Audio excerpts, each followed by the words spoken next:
Bem-vindos ao Boteco APJOR, o Boteco da Associação Profissão Jornalista. É uma conversa de botequim que nós vamos fazer aqui, discutindo questões da profissão, a carreira, os bastidores das redações, as histórias e perrengues que repórteres, editores e redatores passam para entregar a notícia mais bem apurada, redonda, ouvindo e envolvendo todos os lados da questão. A APJOR é focada nisso, nas questões do jornalista. Ela estuda e pensa essas questões e, quando necessário, promove e participa do debate público a respeito. Eu sou a Leda Beck, jornalista, tradutora e dublê de historiadora. Comigo na bancada estão a Cristina Espera, que é jornalista há 40 anos e uma das primeiras associadas da APJOR, e a jornalista Darlene Menconi, especialista em inovação e sustentabilidade, também associada da APJOR. Nos bastidores, temos a jornalista Cecília Queiroz, que nos dirige a todos aqui e nos ensina a fazer TV. E o jornalista Fábio Soares, que é quem segura a peteca no ar, cuidando da parte técnica. Hoje nós vamos conversar com a Caru Schwingel, que muitos de nós aqui e na associação conhecemos, né? Ela é vice-presidente da APJOR, ela é mestre em cibercultura e doutora em ciberjornalismo, com pós-doutorado em fotônica e novas mídias, e ela é também membro do Conselho Estratégico da Organização Argentina Asuntos del Sur. Pesquisadora, empreendedora, ativista, autora dos livros Ciberjornalismo e outro livro, Mídias Digitais, Produção de Conteúdos para a Web. Ela também é autora de artigos sobre narrativas e processos de produção do ciberjornalismo. Agora, vamos decifrar tudo isso, Caru? Eu já parei ali na fotônica, entendeu? Então, conta um pouco aí a história da sua carreira. Você uma vez me disse que você escolheu fazer uma carreira acadêmica. E foi nisso que você se concentrou? Há quantos anos você está concentrado? Conta um pouco da sua história. Então, é um prazer estar aqui. É um prazer falar, né, no Boteco APJOR, esse nosso novo espaço para estar discutindo as questões da profissão. É um prazer falar num boteco entre mulheres, né? Muito, muito bom. E muito, muito bom estar aqui falando, né, sobre o que nos move, né? O que nos move como jornalistas. E eu acho que a minha carreira, Leda, no jornalismo, ela traz um pouco do que são esses 20 anos últimos de jornalismo. Eu nunca optei por trabalhar numa grande redação. Eu optei ainda na faculdade começar a trabalhar com a internet.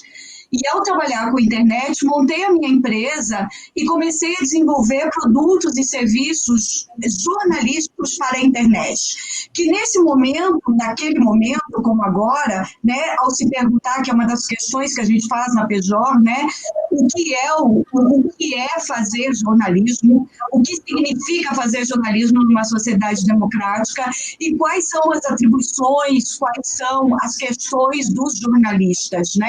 Quem é o jornalista? É algo que Leda Beck muito pergunta hoje em dia. Quem é o jornalista? Quem é esse jornalista? Né? Então, é essa uma das questões que nós estamos. Eu optei por uma carreira acadêmica porque eu comecei a trabalhar com a internet, quando a internet começa no Brasil em termos comerciais. Então, ela começa a trabalhar, a atuar em 1995. Em 1995, eu passo a ser a única jornalista no Rio Grande do Sul dentro de um provedor, da VIS, que era o provedor da Procegs, da Companhia de Processamento de Dados do Rio Grande do Sul. Eu coordenava uma pequena produção que alcançava 15 mil pessoas naquele tempo. E eu comecei a me dar conta que eu estava trabalhando com algo extremamente revolucionário, né?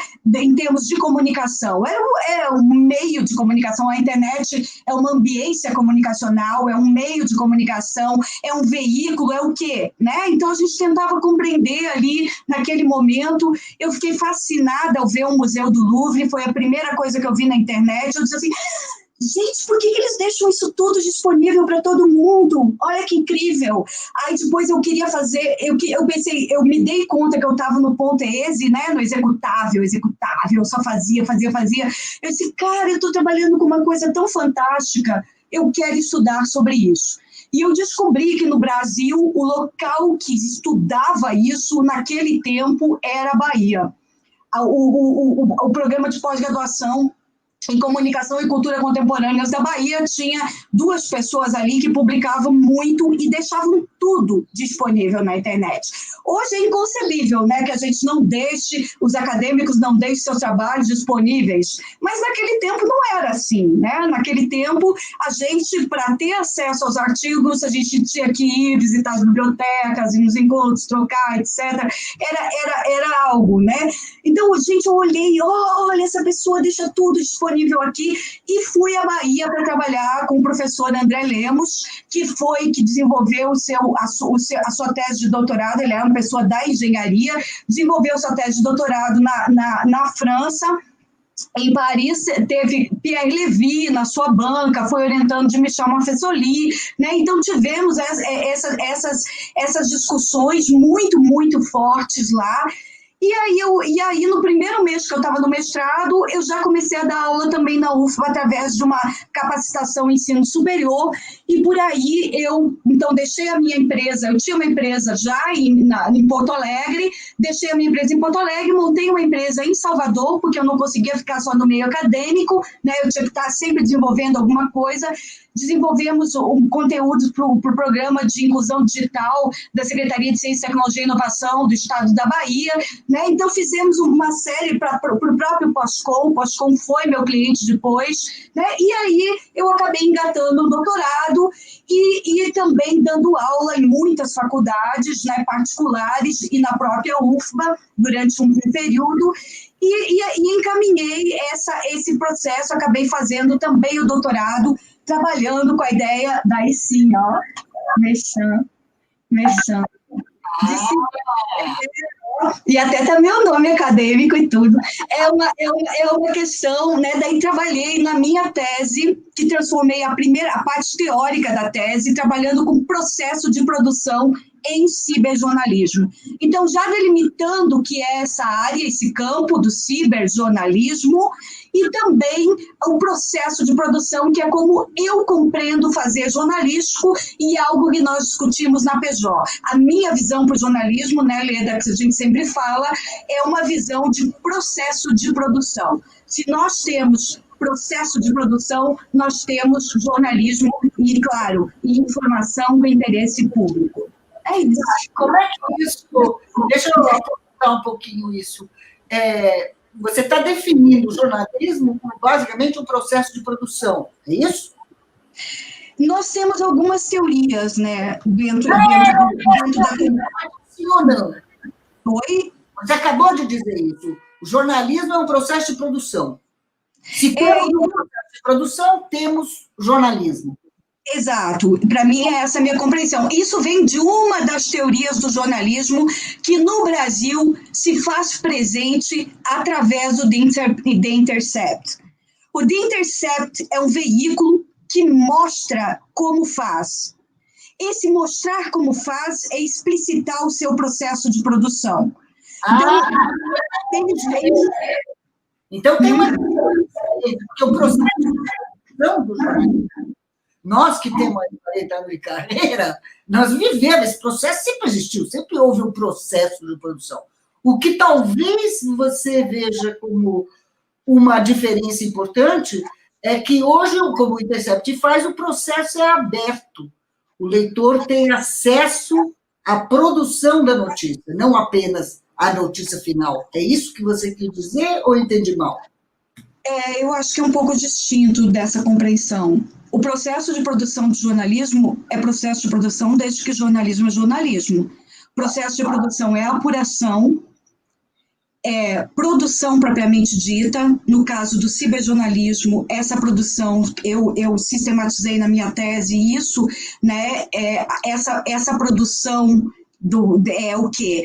É a composição narrativa, que é multimediática, né? Composição narrativa, a edição propriamente dita e a publicação, né? Então eu tenho apuração, produção e publicação, desculpe. E depois a gente tem o processo que eu não trabalhei dentro do processo de produção, que é a circulação. Então, a circulação é algo que vem acontecer no ciberjornalismo com as redes sociais. Mas o processo de produção, basicamente, apuração, o primeiro momento, né? E se é para ser jornalismo, tem que ter apuração. Se é para ser jornalismo, tem que ter produção. O que é essa produção propriamente dita? Né? Composição narrativa, edição, né? E publicação desse conteúdo. Então, aí nós temos uma diferenciação do que era do processo de produção anterior, né? Que você tinha a apuração, a composição narrativa, a edição e a circulação. Com o jornalismo digital, com o ciberjornalismo, nós temos a publicação. Publicar não significa circular. Publicar é só deixar a informação disponível. Mas jornalismo, para mim, tem que ter esses preceitos. Dentro da apuração, nós temos a fidedignidade, nós temos o respeito às fontes, nós temos os diferentes pontos de vista, nós temos as fontes primária, secundária, terciária, nós temos várias técnicas que são utilizadas dentro do processo de apuração. Né? Dentro do processo de composição narrativa, nós temos as técnicas de saber fotografar, de saber gravar, de saber linguagem audiovisual, de saber editar isso, né? De saber escrever, de dominar. Pelo amor de Deus, né? Pelo amor de Deus, estava esperando você saber escrever. Porque se o sujeito não consegue colocar o pensamento dele por escrito, ele dificilmente vai conseguir transmitir alguma coisa, entendeu? Porque ele não vai conseguir falar direito. Se ele não tem a compreensão necessária para fazer um texto com cabeça, tronco e membros, o vídeo dele, bacaninha, vai ser só isso, um vídeo bacaninha. Não, porque a mídia ninja melhorou muito, mas no início era um horror aqui, né? Mas aí tem uma discussão, né, Leda, que os ninja, eles são narrativas independentes, né, ninja de jornalismo e tal. Eles nunca se propuseram a fazer jornalismo estritamente. Eles abriram o canal, eles mostraram que era possível utilizar as técnicas, os celulares, os nossos dispositivos para publicar conteúdos. É isso que os ninjas fizeram. Os ninjas mostraram que era possível, algo que a gente já vinha há 10 anos sistematizando e falando, né, assim, falando e mostrando em termos acadêmicos, e que acabava, e que em 2013, com as manifestações, os ninjas passam a mostrar. Desculpa, eu tive numa aldeia indígena, isso é genipapo. É genipapo, eu digo assim, pintada, né, a coisa. Mas um pouco a conversa. Aliás, antes de mudar a conversa, eu queria dar a palavra para a Darlene, acho que é a mais nova das 3 pessoas aqui na bancada, que talvez tenha uma perspectiva diferente. Mais ou menos, mas a gente aceita isso.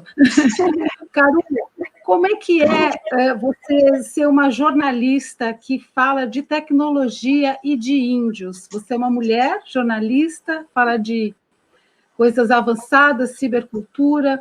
Como é que é ser jornalista nos tempos atuais? Ainda mais falando sobre índio. E por que é importante falar sobre índios? Porque só acrescentando, por que é importante falar sobre índios e fotônica, que eu ainda não sei o que é?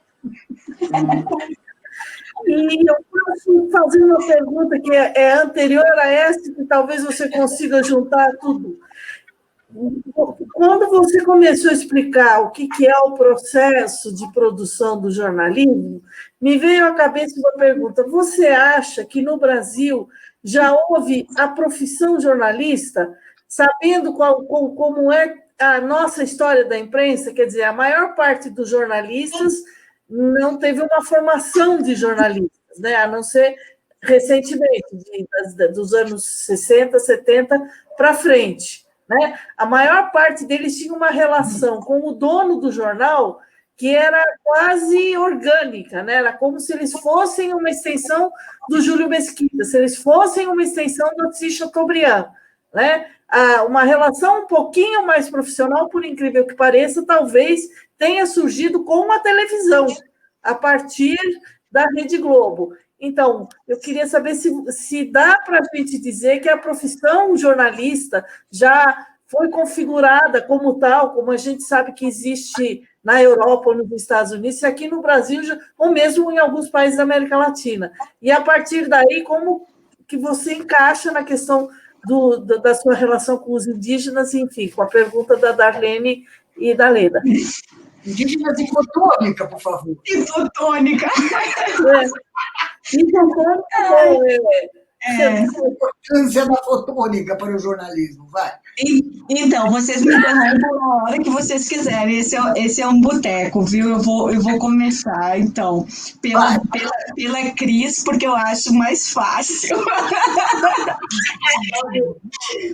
Ai, Cris, eu acho que é isso, que como se configura a profissão jornalista no Brasil, né?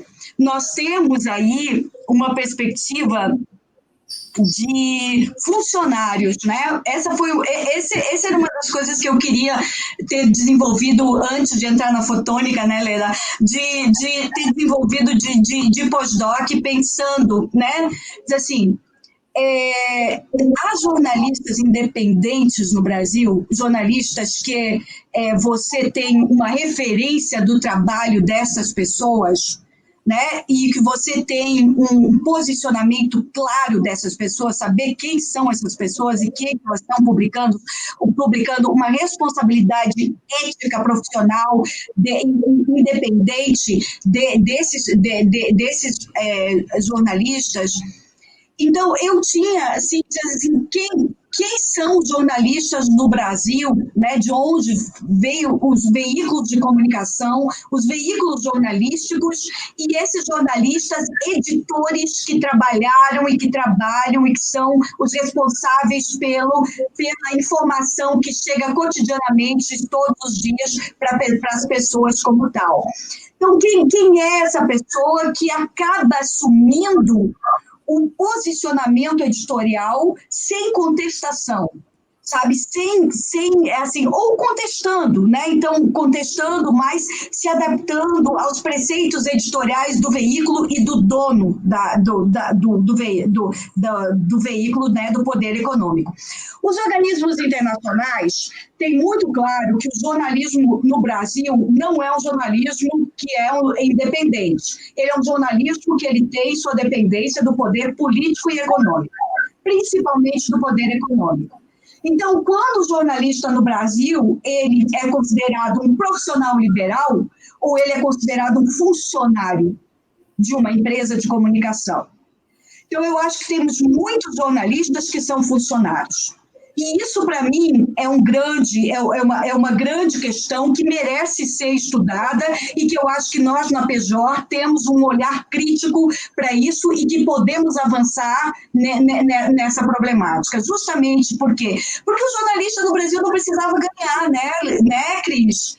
O jornalista no Brasil não precisava de dinheiro, ele era um cara de elite, que escrevia e que tinha uma relação com os donos então, historicamente foi aí que se constitui, né? Então,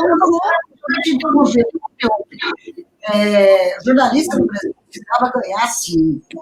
E nós temos a nossa história como profissão, como categoria, né, que é a expressão usada como sindical.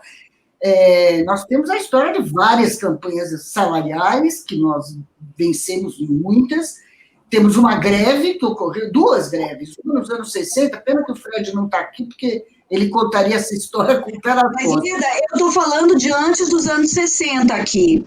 Eu estou falando de antes dos anos 60, quando a gente começa como categoria nos anos 50 para 60, quando a gente começa aí, nós temos os posicionamentos das greves, a grande greve do ano, enfrentamento da década de 70, né? E aí nós temos também as faculdades de jornalismo. E nós temos daí, a partir dos anos 80, sim, um reposicionamento profissional, né? Nós temos um reposicionamento profissional aí e uma definição de categorias e, claro, né, toda a questão sindical, e o Fred é mestre nisso, né? Pode nos dar muitas aulas a respeito disso, Fred Guedini, presidente da PJ. Então, a gente aí, como nós podemos, então, compreender esse jornalista a partir dos anos 80, já com as escolas de comunicação, com algumas experiências de cooperativa, inclusive como Cojornal, lá no Rio Grande, né? No Rio Grande do Sul, o Cojornal. Então, a gente tem essas experiências que vamos fazendo e essa consolidação de categoria, até chegar nos anos 2000, e principalmente 2010, onde a gente tem uma campanha de desestruturação efetiva da nossa profissão. Então, quando a gente hoje, dentro da PJ, se propõe a discutir a institucionalidade da nossa profissão, é isso que nós estamos querendo, né? Nós estamos querendo, assim onde que está o direito, né? O direito de reportar, que é constitucional em termos de fonte, mas o nosso direito a reportar informação pública, o papel de vigilantismo, de vigilância que o jornalismo tem dos poderes instituídos, que é algo que vem do jornalismo norte-americano, não, estadunidense, né? Que vem especificamente do jornalismo estadunidense e que talvez o México trabalhe com isso também. O jornalismo do México também tem esse papel muito claro de vigilantismo, mas as teorias vêm dos Estados Unidos. E aí a gente tem, então, essa também o avanço acadêmico e teórico do jornalismo. As teorias do jornalismo, distanciadas das teorias de comunicação, elas passam a ser estudadas no Brasil a partir do final dos anos 90 e anos 2000. Então, a gente tem a teoria organizacional, Cris, que é essa, né, que diz sobre como os jornalistas têm que se adequar à linha editorial, ao poder econômico, aos posicionamentos, a todos os constrangimentos que ele tem na profissão, né, e como ele reporta informação de interesse público e não de interesse de um público específico, né? Então, como ele reporta, como ele conta suas histórias aí. Então, essa teoria organizacional, a teoria do newsmaking que eu estava falando, que é a teoria como eu reconheço, né, o jornalismo como processo de produção, que é o newsmaking dos Estados Unidos, que é o que o The Intercept explicita daí no seu fazer jornalístico. Nós fazemos dessa forma, nossos critérios são esses, nossas fontes, né, e assim, nós não vamos revelar nossa fonte, porque é nosso preceito, né, constitucional, ético, etc. e tal.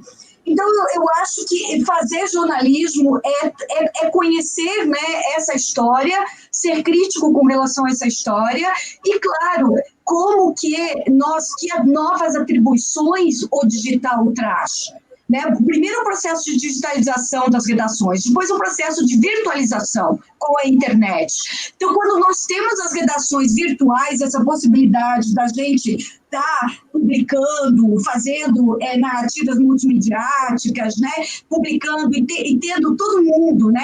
Entre aspas, 3 vezes, tendo possibilidade de contar histórias e deixar essas histórias disponíveis aí, nós temos aí essa questão, o que é o jornalismo, o que é informação jornalística, o que é informação generalista. Informação é informação, mas nem toda informação é jornalística. O que diferencia uma informação jornalística aí? E aí eu me reconheço daí, Darlene, como uma mulher, né, jornalista, falando sobre esse fazer, esse processo, né? Essa multimedialidade, essa imersividade, essa instantaneidade, né?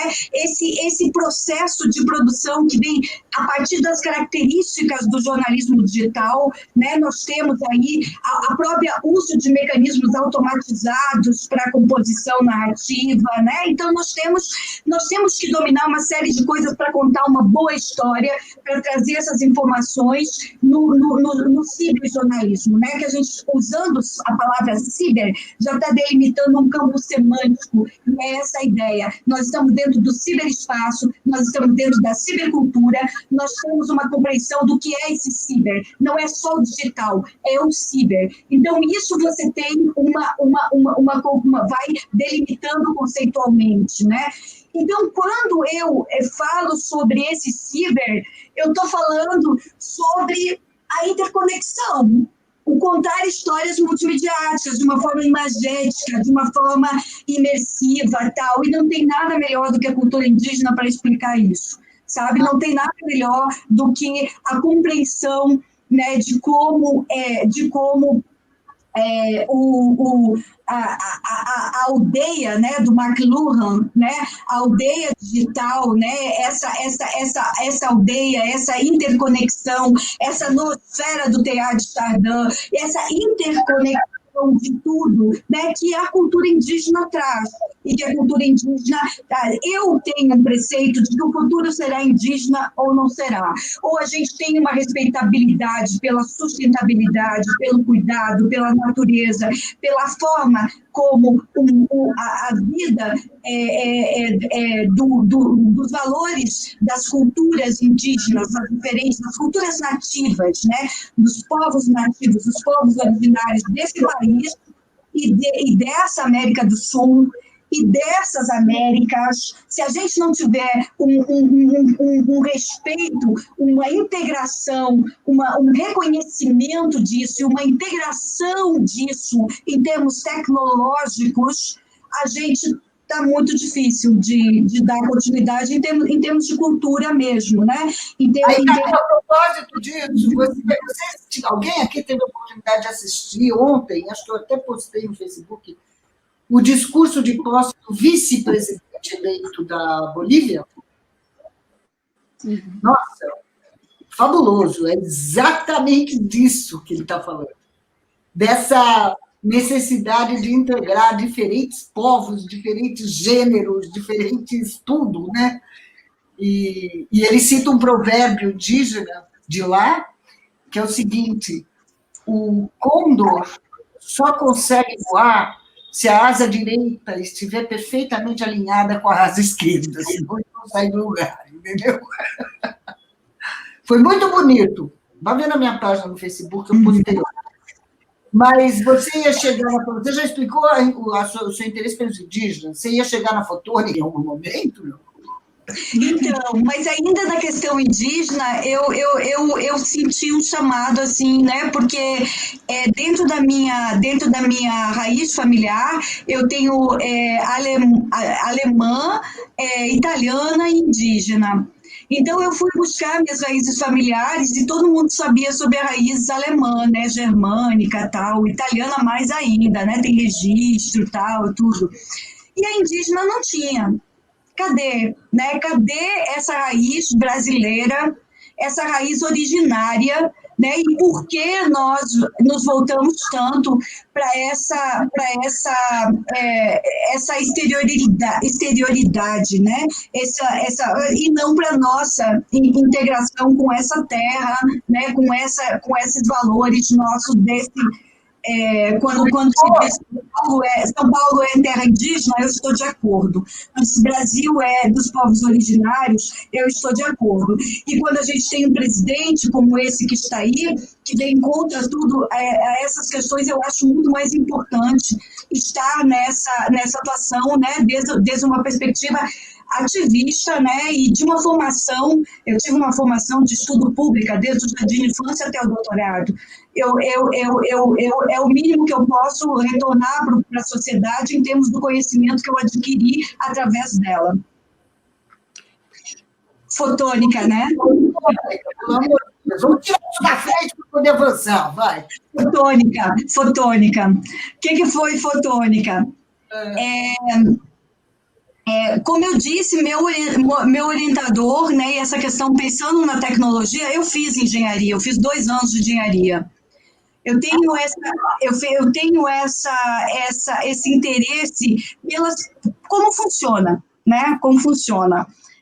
O Zen, a arte de manutenção de motocicletas, é o livro, né? Como funciona o motor da motocicleta, como funcionam as coisas e tal, como elas funcionam. E quando eu venho a São Paulo, eu penso e eu tenho contato com o pessoal dentro do Mackenzie que estava desenvolvendo um projeto que chamava 4K 3D, de transmissão dos Jogos da Copa em super alta resolução para os 5 continentes, né, tal. E é um projeto que era um projeto fantástico de interconectar as 12 cidades-sedes da Copa do Mundo em fibra ótica de 10 gigas, né? De fazer mesmo essa interconexão entre as 12 cidades-sedes. Então, eu entro nesse projeto para pensar linguagem de audiovisual para essa conexão, para captação em 4K 3D e para a possibilidade dessa transmissão. Então, a fotônica são os fios de fibra ótica, os canais dentro desses fios de transmissão de dados. Então, hoje, a Internet 2, ela está transmitindo, né, em super alta resolução para questões médicas, questões de segurança pública, tal, segurança, né, segurança armamentista, etc. e tal. E aí você tem, então, essa perspectiva de estudar como esses canais, né? Se a gente pega, Leda, o mapa mundial e a gente vai olhar onde estão os canais de transmissão de dados, a gente vai ver que no hemisfério norte a gente tem muitos canais, como se chama isso? Cabos, né? Cabos de transmissão intramarítima, desculpa. Lá já não é cabo coaxial, é fibra ótica mesmo. Tudo fibra ótica. Então, esses grandes, né, tubos dentro do mar, que você tem essa tal... E você tem, então, satélites, etc. e tal. E no hemisfério sul, você vai ver no Brasil que você só tem 2. E esse tráfego de dados passa pelos Estados Unidos. Então, é uma coisa bonita, né, isso tudo. A gente tem sempre um chancelamento aí, né, do hemisfério norte, no que a gente está fazendo em termos de conteúdos, informações, etc., né? E o caso, né, Snowden mostrou bem isso, né, o Assange mostrou bem isso, e essas coisas todas. Então a gente está nesse momento olhando, né, para esse... eu queria estudar isso, ver como isso funciona, ver como essa infraestrutura tecnológica é necessária para a gente fazer qualquer coisa. Não adianta a gente pensar, porque eu acho isso, assim, os povos indígenas estão pensando de forma imagética, imersiva, produzindo essa cultura, toda isso, mas como que você traduz isso para conteúdos a serem colocados como tal? Precisa de infraestrutura. Precisa dessa infraestrutura, dessa tecnologia, para a gente poder, por exemplo, ir na UCSD, na Universidade de San Diego, da Califórnia, em San Diego, e fazer uma cave imersiva, vendo as organelas do corpo toda, né, em 3D. É incrível, assim, a possibilidade da gente estar lá e o pessoal na universidade no Japão fazendo a edição ao mesmo tempo, com segundos de diferença no mesmo vídeo em super resolução. E por meio de cabos de fibra ótica internacionais. E como é que você instala essa fibra ótica ali? Como é que ela opera? Isso é uma questão de fotônica. Exatamente. Ok. Então, agora eu quero dar a palavra para a Darlene, que está aí louca para fazer uma pergunta. E a gente... louca para fazer uma pergunta. O problema do Brasil, me parece até da Amazônia, é que o vizinho mais próximo é o Brasil. E aí, quando a gente pensa na questão da tecnologia, Caru, hoje tudo é mais acessível, mas também é mais custoso para a gente fazer projetos e produtos digitais. Eu quero saber de você, a gente vive um momento mais desafiador do jornalismo, ou nesse oceano de informação em que as pessoas estão perdidas e se fala na jornada do cliente, jornalismo virou marketing? Como é que você vê essa questão toda?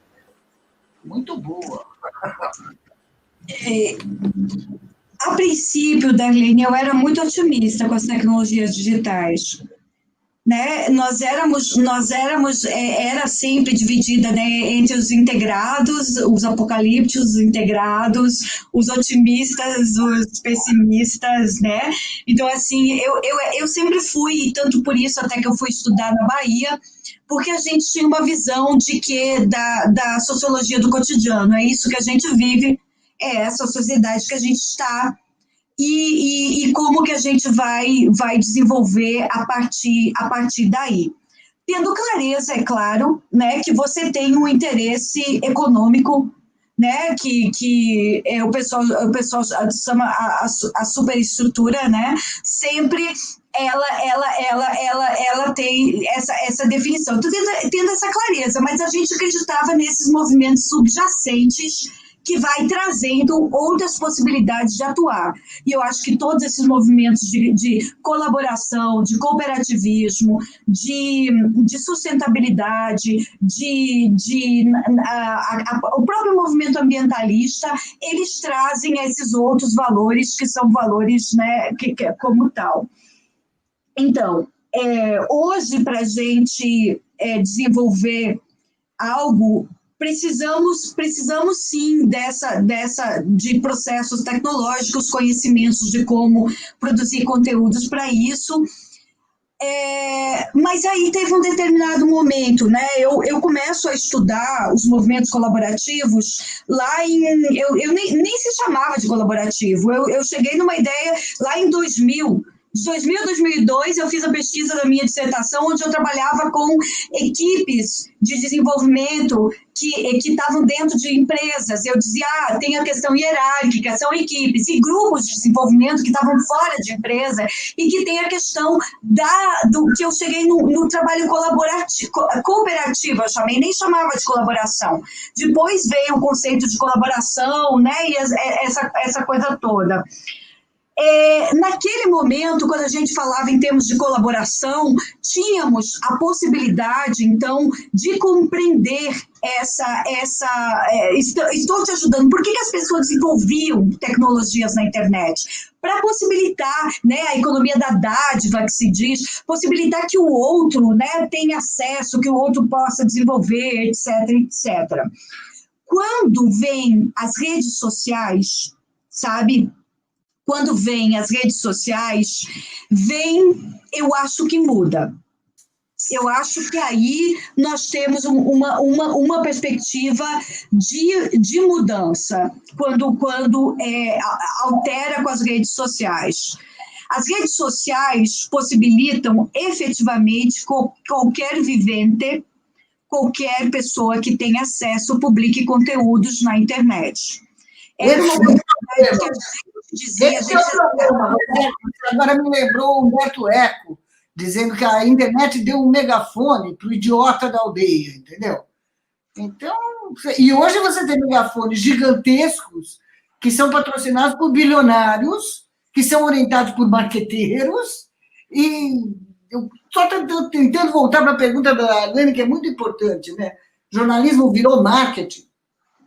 Então, Leda, com as redes sociais, eu acho que a gente tem que ter uma visão e uma postura ainda mais crítica e buscando uma precisão, sabe? Ter uma visão crítica mesmo e tentando olhar esse jornalismo, né, de uma forma o que é jornalismo? A tua pergunta, né? Voltando para ti, Leda. A tua pergunta, a tua eterna pergunta para nós, todas as vezes. O que é jornalismo? Quem é o jornalista? Né? Então, assim, jornalismo vira marketing, jornalismo virou marketing nas redes sociais. Eu acho que se é marketing, não é jornalismo. Certo? Então, assim, o que é? Eu volto para o aspecto do processo de produção. Jornalismo é apuração. Se você não tem um cuidado em termos de apuração, aquela informação pode ter interesse público, mas se não tem cuidado, procedimentos de apuração não é jornalismo, certo? Se esse jornalismo esse é apurado, mas você não tem um processo de edição desse conteúdo, depois dessa composição narrativa, né? Você tem a composição narrativa e aí você tem a edição. Se você não tem edição nesse conteúdo, ele não é jornalismo. E edição, se você não tem procedimentos, como a própria ideia, né, de você ter uma periodicidade, de você ter cuidados gramaticais, de você ter toda uma série de preceitos, você tem essa informação. Isso não é jornalismo, né? Porque eu acho que tem uma série de já não fazem parte da mídia comercial, da grande mídia comercial, e que tem os seus blogs independentes. E o blog é feito por ele e só ele. Eu não conheço nenhuma mulher que tenha blog independente de jornalismo. Tem alguma? Me corrijam se eu tiver. Mas os que eu vejo por aí, alguns muito bons até, que se esforçam muito e produzem muito nessa etapa da apuração que você mencionou, mas depois não tem edição, não tem revisão, não tem nada disso, entendeu? Então tem alguns blogs que eu leio, porque o conteúdo no frigir dos ovos é bom, quer dizer, tem informação substancial, mas é muito mal escrito, é cheio de erro de português, e até a formatação do texto na tela é horrível. Então, esses caras, se ouvissem dizer isso, se não tem o processo inteiro de produção, não é jornalismo, eles protestariam. O que você responderia? Sim, se vivemos uma sociedade livre, não? A liberdade de imprensa e expressão está aí, né? Agora, você ter um veículo jornalístico, um produto jornalístico, sabe? É uma coisa, você ter um produto generalista é outra coisa, de informação generalista é outra coisa. Se isso é jornalismo ou não, eu não acho que seja a questão primordial, Leda. Eu acho que, assim, os preceitos do que é jornalismo, eu sistematizei isso no meu trabalho acadêmico. Por exemplo, as minhas primeiras eram aqui, o que é um blog jornalístico, o que é um blog generalista. Assim, os primeiros artigos que eu desenvolvi lá no mestrado, tal, lá em 2000, 2002, 2005, era sobre isso. Sabe? Assim, de que era assim, o que é um conteúdo jornalístico, o que é um conteúdo. Hoje, por exemplo, é isso que eu tive a honra de ser convidada por um estudante de jornalismo que está concluindo, né? Ele trabalha na Record, no TV Record, e ele me chamou para me entrevistar, falar sobre os objetos do seu estudo, que são páginas do Facebook que são de bairros, e que as pessoas, e que quem toca essas duas páginas, eu acho que é Grajaú ou quem toca essas duas páginas não são jornalistas, mas eles dão informação de interesse público, e eles têm fontes que são fontes que eles são fontes fidedignas. Eles criaram um processo para reconhecimento dessas fontes, para verificação dessas fontes, eles criaram uma relação de confiança com essa fonte, eles têm um banco de fontes que eles vão atrás, eles têm procedimentos e processos que eles sistematizaram para publicar essas informações, eles fazem um tremendo serviço para a sua comunidade. Sabe, é jornalismo de serviço sabe, local, jornalismo hiperlocal de serviço e que eles fazem. Você vai dizer que isso não é jornalismo? Eu posso colocar questões aí. Eu posso colocar questões que são, se vocês puderem desenvolver melhor isso, é um preceito jornalístico melhor, que se adequa melhor. Agora, eu dizer que não é jornalismo, eu não vou dizer, entendeu? Eu vou apontar o que é o fazer jornalístico. E dentro dessa possibilidade da produção de conteúdos, né, porque uma coisa é isso, uma coisa é mídias digitais, produção de conteúdos para a web. A gente comunica, a gente é comunicador. Outra coisa é ser jornalista, é fazer desse conteúdo aqui um conteúdo jornalístico. Isso entra em conflito? Eu acho que não. Eu acho que para nós jornalistas, para mim, assim, termos pessoais mesmo, né, personais, pensando em espanhol, né, assim, nesse sentido, eu acho bem mais complicada a relação nossa, como jornalista independente, ou como teórico, ou como pesquisador, ou como ativista, né, do próprio ciberjornalismo, né, é uma questão que eu acho muito mais complicada a nossa relação com esses funcionários nos veículos de comunicação, com os preceitos éticos que a gente tem dos sindicatos, da FENAGE, né? Essa coisa toda, eu acho muito mais complicada essa nossa relação com os veículos de comunicação, com editores que fizeram o que fizeram, de 2013, 2014, 2015, 2016, sabe? Que fizeram o que fizeram em veículos de comunicações que sempre foram veículos jornalísticos, que sempre haviam sido veículos jornalísticos sérios. E o que aconteceu nesse país aí na metade da década de 2010, sabe? 2010 é algo sem precedente. Eu acho muito mais complicada essa postura do que a de comunicadores que estão ocupando espaços que o jornalismo não está dando conta e que os jornalistas não estão ocupando. Sim, sim. A Cristina quer fazer uma pergunta. Manda, Cristina. Ai, desculpa, né? Eu tô aqui, a gente nem tomei, mas é o chimarrão, aí eu me emociono, desculpa. Manda, Cristina, liga o seu som aí, desligado. Cristina, seu áudio está desligado. Nessa trilha que você pegou, eu estou me lembrando, eu até tentei aqui procurar no Google, não achei, de um editorialista do New York Times, que há uns anos publicou uma sessão de opinião que foi, inclusive, reproduzida no estado de São Paulo, e eu não achei mais, em que ele fala da questão da crise do jornalismo, e não da crise dos jornais, em que ele identificava essa crise no afastamento que o jornalista teve dos reais problemas que a população enfrenta.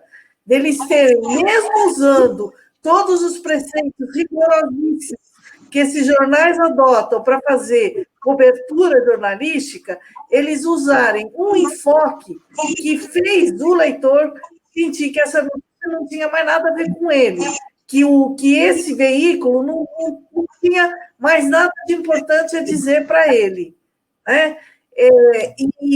E que, a partir daí, ele via muito mais necessária o jornalista repensar a sua posição como profissional e como agente social do que propriamente um modelo de negócio, né? Que a crise estava também no modelo de negócio, porque começava a emergência das mídias sociais, mas que a postura do jornalista é que levou a que essas mídias sociais ocupassem esse espaço que o jornalista não deu conta de ocupar, porque ele se tornou um burocrata, né?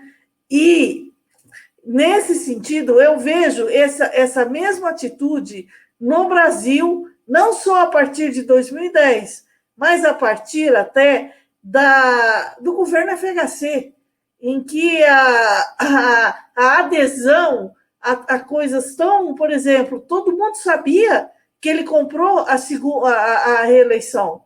Ninguém falou isso claramente. Foram falar em 2002, em 2003, mas não quando aconteceu, e até o mundo mineral sabia disso, como diz o Mino Carta, né? Que, aliás, foi um dos poucos a comentar na Isto É. Então, nesse sentido, você não acha que não adianta só a gente discutir a questão do processo ou de regras de cobertura, porque esses jornalistas usam essas regras, mas é a questão, eu estou usando para quê e para quem, né?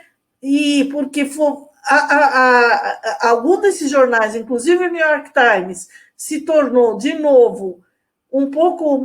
Não que ele tenha se recuperado da crise, mas o público já o vê com uma maneira diferente, não só porque ele ocupou um espaço na internet, nesse espaço cibernético, mas porque os jornalistas foram, com uma outra atitude, buscar a notícia. Muitas dessas notícias, às vezes, são contrárias à linha editorial do New York Times, mas fato é fato. A gente aqui no Brasil parece que não está preparado para essa questão, que um fato é um fato, ele não é nem de direita, nem de esquerda, né? Se fulano é corrupto, ele é corrupto. Vamos provar se ele é corrupto, né? Como diz agora, o uso de eufemismos para falar agora com o Trump. Ele foi chamado literalmente de mentiroso. Ninguém falou isso para o nosso maluco. Ele é o quê?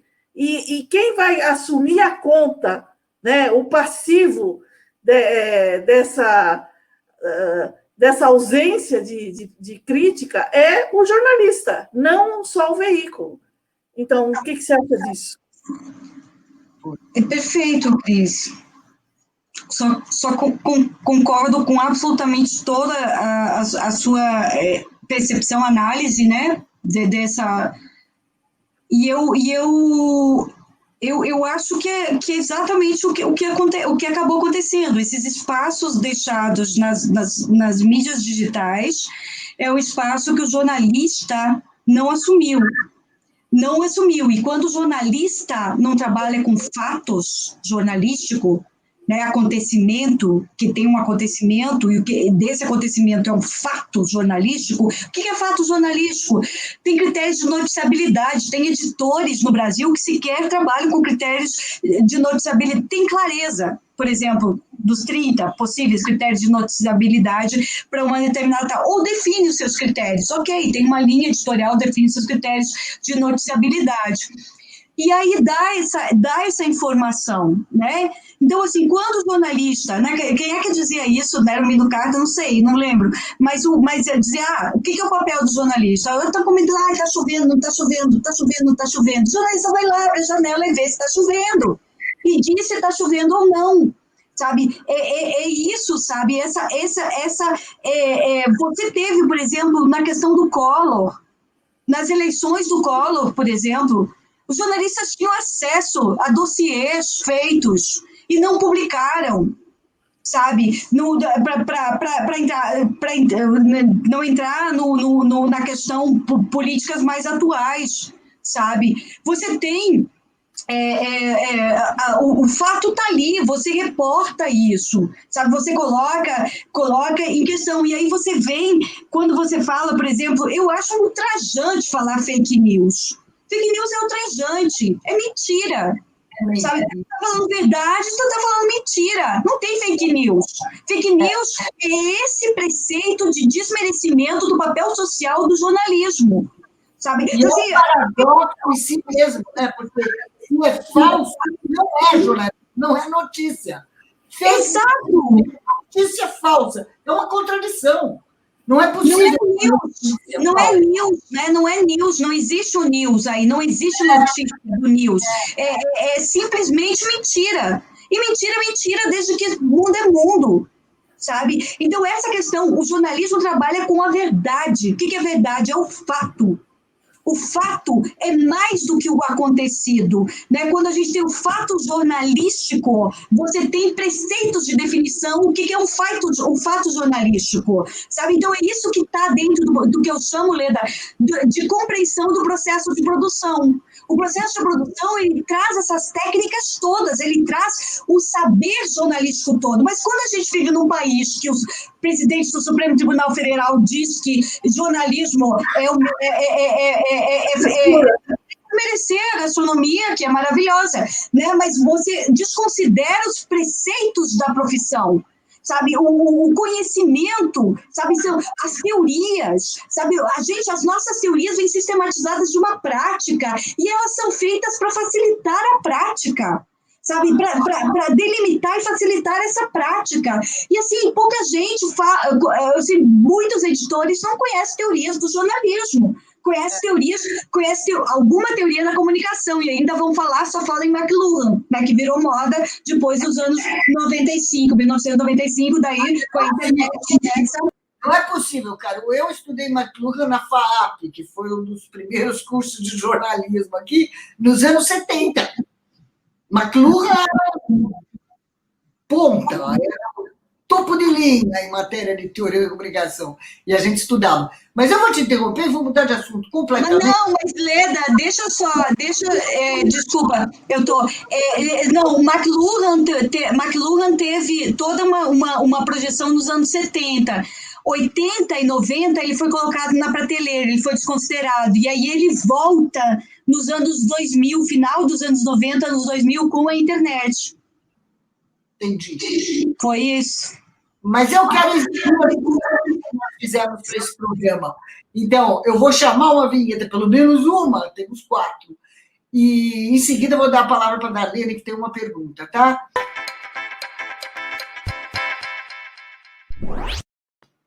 Perrengue. Qual foi o grande perrengue da sua vida?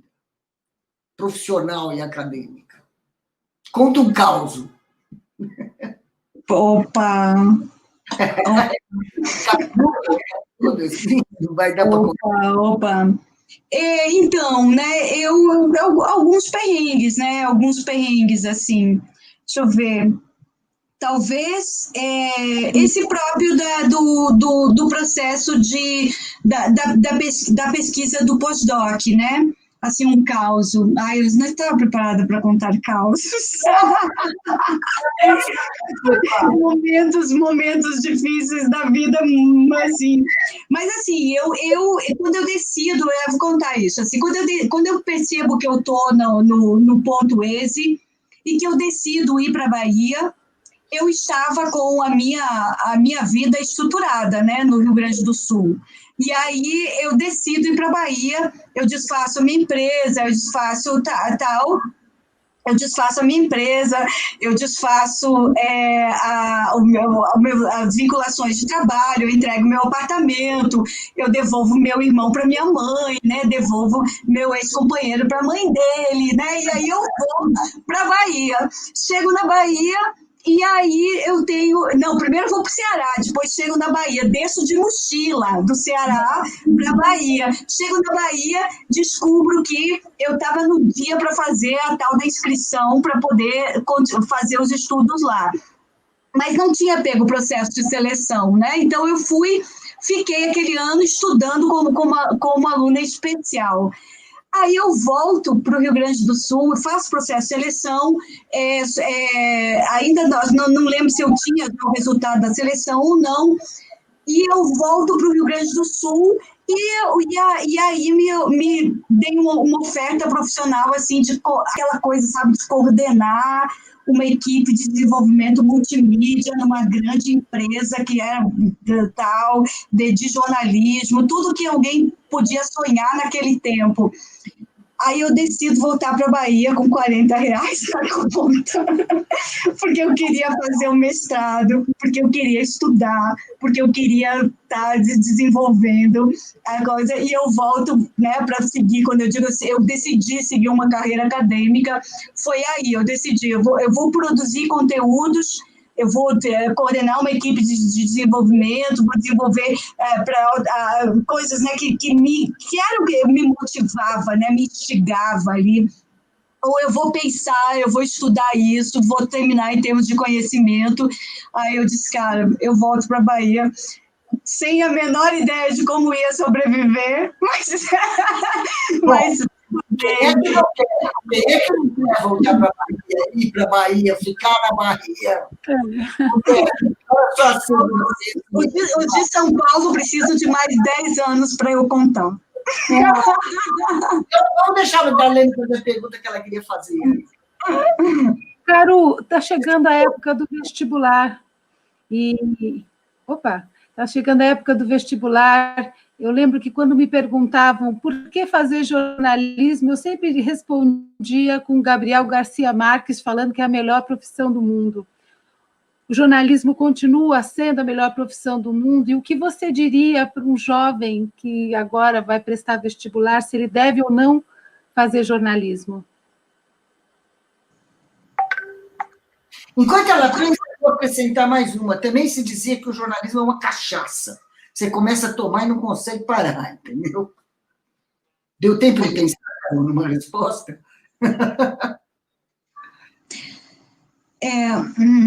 Eu acho que hoje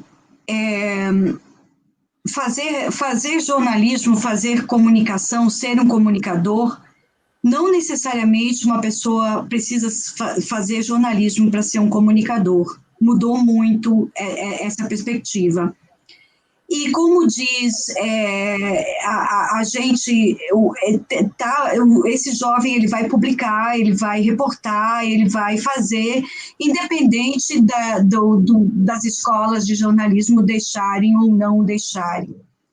Eu acho importante fazer jornalismo, se é a melhor profissão do mundo. Eu acho, né? Eu concordo com o Gabriel Garcia Marques, não sei, eu acho uma profissão, uma tremenda profissão, porém, da forma como está hoje, em termos de institucionalidade, que é o que a gente vai discutir no nosso evento, né, da PJOR, no final desse ano e começo do ano que vem, para todos os jornalistas, pensar, em termos de institucionalidade, a profissão jornalista está com grandes dificuldades agora. Então, eu acho que o que eu diria que o que precisa hoje para um jovem fazer jornalismo é coragem. Coragem. Porque é o que a gente está precisando de coragem para enfrentar essa profissão, para retomar os preceitos, né, do papel social do jornalismo, do papel de vigilância dos poderes instituídos, do papel de voltar à verdade, ao fato, ao acontecimento jornalístico, né, de voltar a esses preceitos da profissão e o jornalismo como uma das bases de uma sociedade democrática, na complexidade que é a nossa sociedade, sem o papel de social do jornalismo, de vigilantismo, de interesse público, nós temos grandes problemas. Precisa coragem. Vigilantismo, adorei essa resposta. Eu acho que é mais um papel fiscalizador. Né? Vigilantismo me lembra aqueles malucos americanos que ficam andando armado para vigiar, entendeu? Não estamos aqui para vigiar, nós fiscalizamos os poderosos, essa que é a ideia, né? Mas já que falamos de Gabriel Garcia Marques, que podemos considerar um dos nossos ancestrais, eu vou tascar outra vinheta aqui para perguntar qual é o seu ancestral.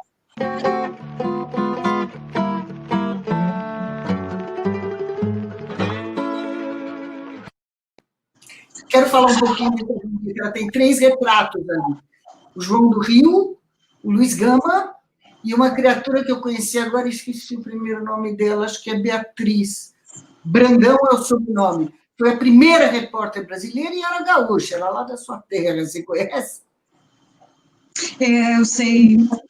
Eu já pensando na minha, assim, o primeiro jornalista que me chamou a atenção é bastante padrão, né? Porque a última ação dele, né, que é a profissão repórter, ele virou, né, a grande referência para os jovens. Mas o primeiro jornalista que me chamou a atenção foi o Caco Barcelos. Nós levamos ele quando eu era presidente do diretório acadêmico da URGS, da Faculdade de Jornalismo da Universidade Federal do Rio Grande do Sul. Nós fizemos um seminário que chamava Imprensa Gaúcha nos anos 70, onde a gente trabalhou o Pato Mar, o Folha da Manhã e o Cojornal. E nós levamos Caco Barcelos para lá, e ele, né, o Rota 66, eu acho um livro fantástico, né, onde mostra num campo que ninguém falava, né, dessas violências, né, da violência, do genocídio da juventude negra, de periferia, tal, ninguém falava nesse tempo.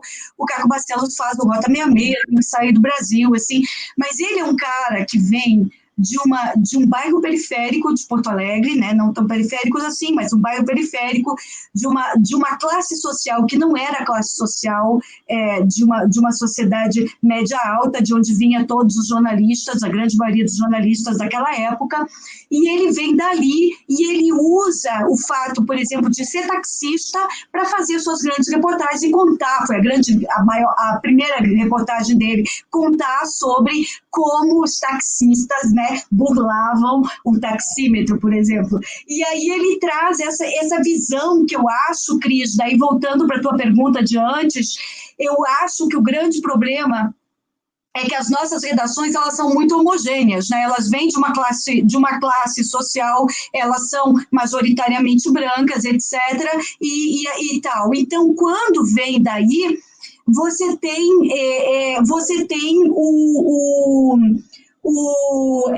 uma visão única, né? Uma visão única de reportar, de contar histórias.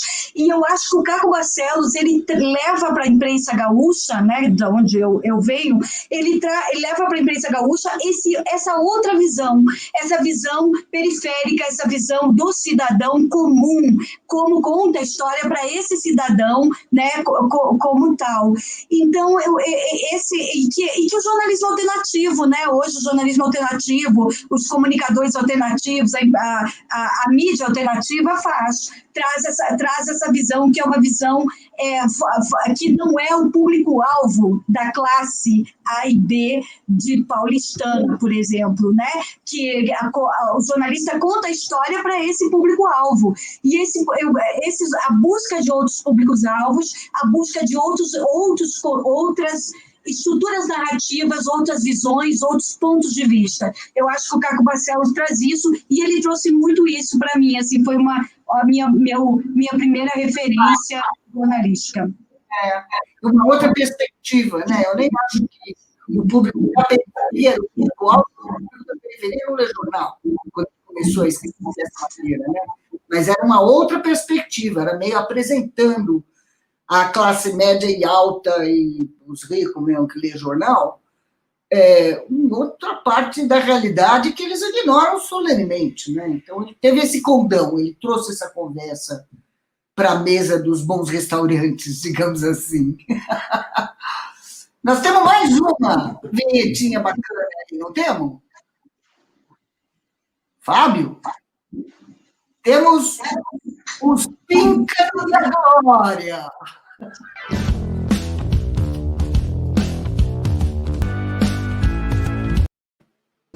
Aí, um grande momento na sua vida profissional, Caru. Um momento que você falou, sim. Em primeiro lugar, essa coisa, né, do reconhecimento acadêmico, né? Né, como eu reconheço como uma acadêmica pesquisadora, ex-acadêmica, né, pesquisadora de jornalismo digital. Foi muito legal, assim, né, que o processo de elaboração de uma tese é algo muito custoso. E o processo de fechamento dessa tese, de entrega dessa tese, né, a banca, né, principalmente em um programa como o Programa da Bahia, que é um programa muito criterioso, muito crítico, né, com 2 professores da Espanha na banca, tal, e assim, mas os piores são os da casa, né, são os da casa que são muito mais críticos, muito mais Foi muito duro esse processo. Aí, um ano depois, eu nem me ligava, né? Um colega me disse, Caru, a gente está com o prêmio Adelmo Genro Filho de jornalismo, né? E a gente gostaria... Você vai se inscrever? Eu disse, posso. Aí eu mandei para lá, para o prêmio, né? Eu disse, não, nós gostaríamos, você veja, estamos buscando todas as teses, né, que foram defendidas em todo o período e tal. E aí eu mandei, é claro, né? E aí eu tava comprando meu apartamento em São Paulo, recebi o apartamento, estava fazendo a reforma no apartamento, estava descendo a ladeira para chegar no apartamento, eu recebo uma ligação. Aí ele disse, recebo a ligação, daí dessa vez do coordenador da comissão de avaliação do prêmio. Aí ele disse, Caru, a gente gostaria de te dizer que sua tese foi contemplada com o prêmio Adelmo Genro Filho de jornalismo, de melhor tese do jornalismo do Brasil. Aí eu disse... E aí eu estava entrando no portão, o porteiro abrindo o portão para mim aqui, tal. Eu disse, foi o Rogério Cristofoletti, né, que é uma referência em ética jornalística no Brasil. E aí eu sentei, eu disse, Rogério, só um pouquinho, espera um pouquinho.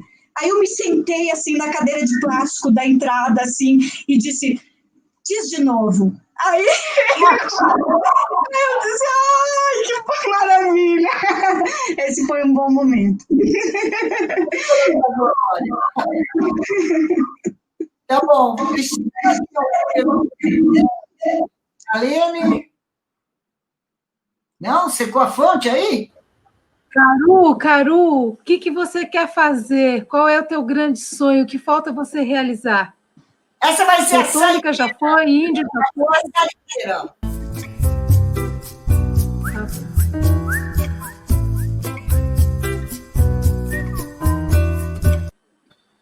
Os garçons já estão jogando água no chão, as cadeiras em cima da mesa, entendeu? Então, não, menina, conversa. Vocês tinham que ter me preparado para essas vinhetas. Aí eu preparava os causos, assim, para contar. Na próxima, haverá outra. Pode deixar, eu vou preparar, assim, vou fazer. Vai ser a saideira. Então. O que falta você fazer, Caru? Qual é o teu sonho agora no jornalismo? Eu gostaria de... Na verdade, são 2 projetos que eu gostaria de desenvolver. Um projeto um grande projeto multimídia de cultura indígena. Talvez eu chamo da rede de comunicação indígena, sabe? Uma rede de comunicação indígena colocando como tal, assim. Mas em termos jornalísticos, dentro desse projeto, eu gostaria de desenvolver, na verdade, um grande especial sobre essa situação indígena no Brasil, né? Das invasões, das queimadas, dessa visão que os povos indígenas têm como tal. Esse seria o grande, em termos jornalísticos, o grande sonho. Em termos não jornalísticos, vale.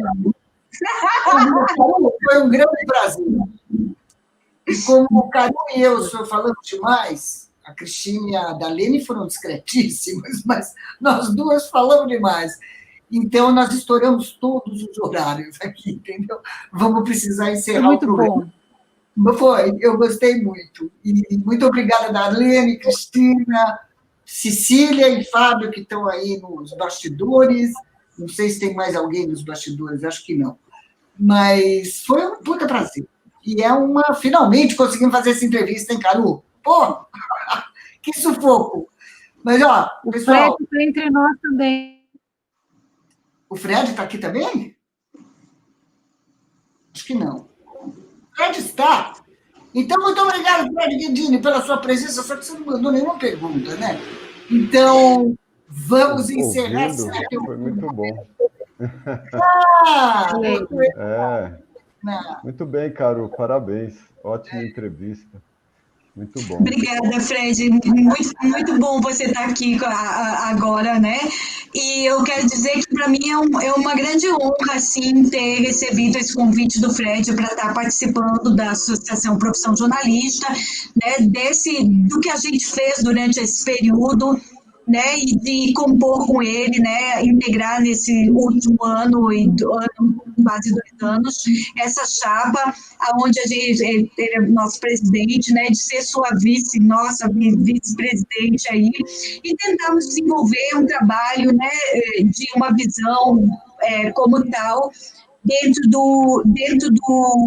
desse posicionamento, né, jornalístico, visando essa perspectiva de institucionalidade, que é o que a gente está trabalhando a partir de agora. E rumo ao nosso conselho, né? É isso aí, vamos nessa. Vamos ao conselho.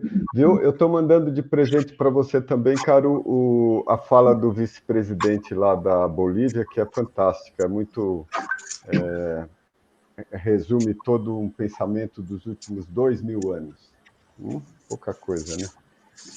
Então, estou mandando para vocês. Eu vou postar aqui também no grupo, só que meu computador travou agora, não sei o que aconteceu. Mas parabéns para vocês aí, para vocês da equipe aí, Leda,